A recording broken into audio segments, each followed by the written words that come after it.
And I really think it talks about how gross our culture is towards people when there's this like fake barrier of the media between them. We see them on TV or we see them on the internet.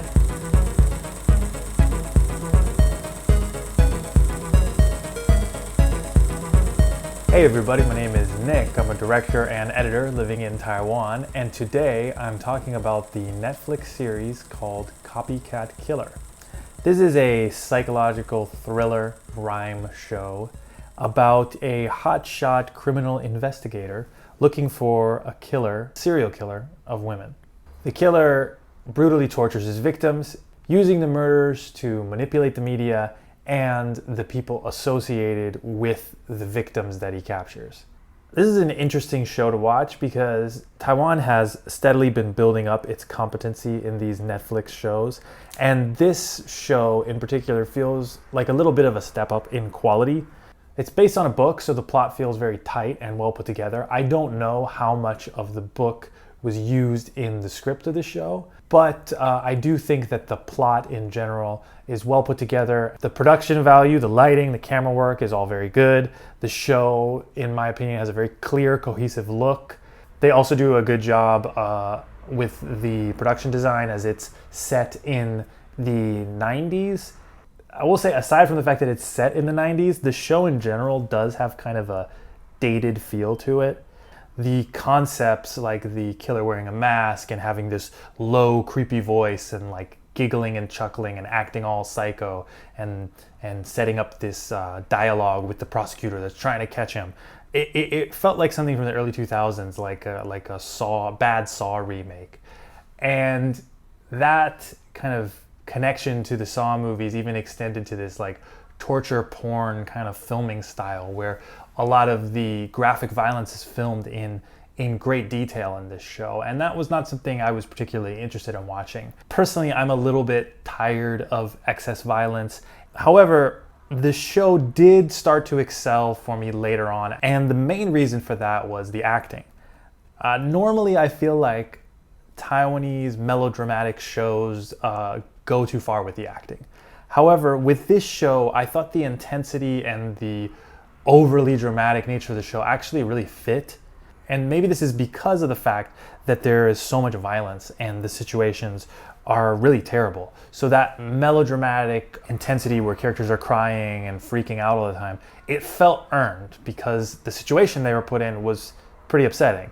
And so typically I don't really like that there's some overly dramatic stuff in these Taiwanese shows, but for this show I actually really appreciated that they had it, because I think without it a lot of the excessive violence would have felt too much, but it was balanced by the fact that a lot of these characters that were experiencing this violence were really upset and there was a little bit of tragedy. So you as the viewer felt like, okay, this isn't glorifying this violence, this isn't trying to make it seem interesting or cool or sexual in some way. This is showing you that yes, this violence is horrible and it's hurting people, which is different in my opinion from a Saw movie, where a Saw movie doesn't really tackle the actual humanistic feelings that people would have if, for example, their family member was kidnapped and tortured.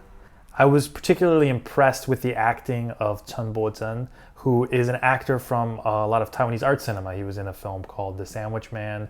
He was in Hill of No Return, films that I reviewed on this channel.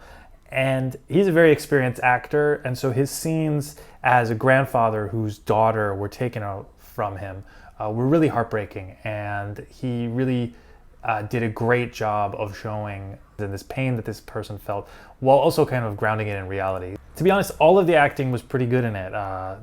Ruby Lin played this tough newswoman, and she was actually really great. She kind of always plays the same character, but I thought she was cast perfectly in this as this like really tough, career-driven woman who is unfeeling but has these principles. There's a scene in one of the middle episodes of the series where she tells off the killer live on air. She starts calling him pathetic, and it's a very satisfying scene to watch. And she does a great job of giving you this sense that this is a woman who is always professional. You set up her character in that way where she's, nothing phases her. She's all about just getting money and doing what's right for her. But then you see that crack in her control over herself, and she really lets that out in a way that is very satisfying for the viewer. It was a great scene. I think the way that the show talks about media and has a commentary on the way that the media is pretty interesting. At its best, it reminded me of the film Nightcrawler. And I really appreciated that they tried to comment on the problems in the media in the way that that movie Nightcrawler did. At times, I think this show is really on the verge of saying something pretty profound. Like, the best scene in the show for me was also with the grandfather. He's on the news program and people start calling in and start blaming him for the fact that his daughter was kidnapped. And I really think it talks about how gross our culture is towards people when there's this like fake barrier of the media between them. We see them on TV or we see them on the internet screen, you know, we see them and we don't think of them as real people anymore because they're on the media. So we think we can say whatever we want to them, we can comment whatever we want to them, and it's not going to hurt them.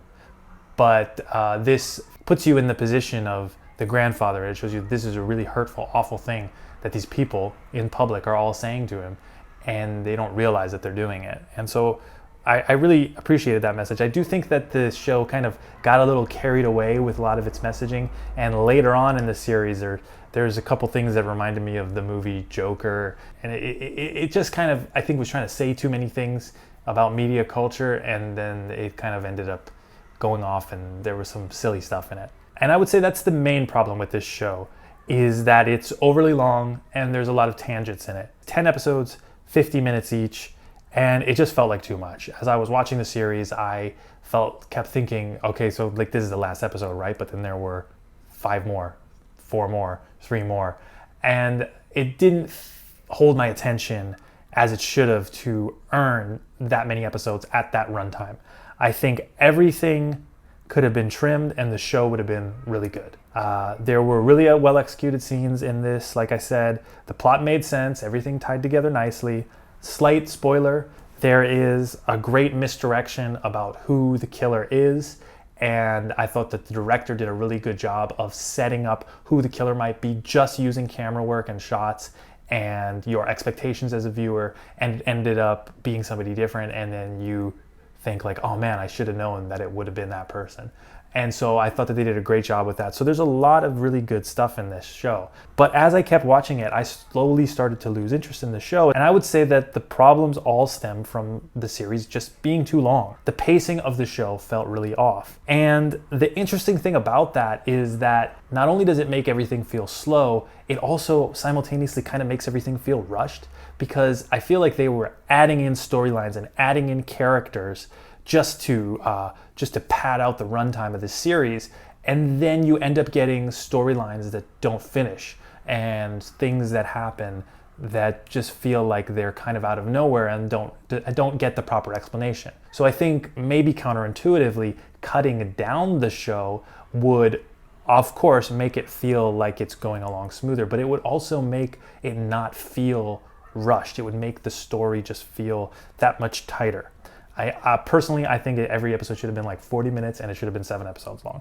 You can cut out these unnecessary plots that don't finish. I'm not going to say exactly what, but there's some deaths that feel very out of nowhere, and I wanted more from the deaths of these characters. And there's a couple characters who you don't find out what happens to them in the end. And I think we could just get rid of some of those characters. The show would have been a lot better. I think it's a big problem. I don't know if it's a Netflix thing where they think, oh, we have to hit a certain number of episodes. They tell their directors or their showrunners, you have to have this many episodes and it have to be this long. I have a feeling that that's what's going on. And I just wish that they would do what was right for the story and not try to juice the show out just to get the runtime that they think that Netflix wants, or whoever is. Because for me, the mistakes of this show are made because of the too long runtime. You know, there's some pretty bad scenes in this series as well. Like, there's some great scenes in this series, but there's some pretty awful scenes. Like, the scene that sticks out to me as just being, I just rolled my eyes really hard, was there's like this psychiatrist character who, personally, no offense to the actress, I thought the character could have been cut completely, or at least cut down a lot. There's a scene where it's like a flashback in the past because she knows the cop who's searching for the killer, and they have a relationship, and it's like all this stuff that I don't really care about. But there's a scene where they're sitting down and like he's all stressed, he's getting stressed, and he asks her, how can I control my stress and my anger? And she like this is not a joke. She hands him headphones and she's like, listen to this pop music and just relax. And it's like the scene from the movie Garden State, and it's so stupid. It's like, what are we learning about character?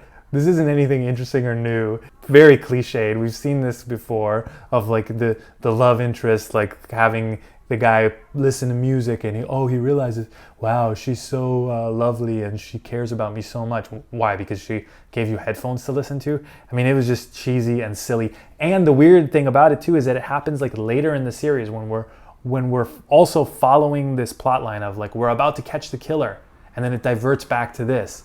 And it's just this unnecessary detour that nobody needs and nobody wants. And I think a lot of the problems with this show are just cut out those detours, cut out those unnecessary scenes, and this show would be a lot better. So in the end, my opinion on this is that there's a lot of good elements present in this show. I just think it needed to tighten up a bit and it needed a good edit. Incidentally, I'm a video editor, so if you need editing services, send me a message at Nick Vakey on Instagram, website nickvakey.com. Tighten up your story. Make sure your movies don't get boring. Remember to like, share, subscribe, tell your friends. See you next time.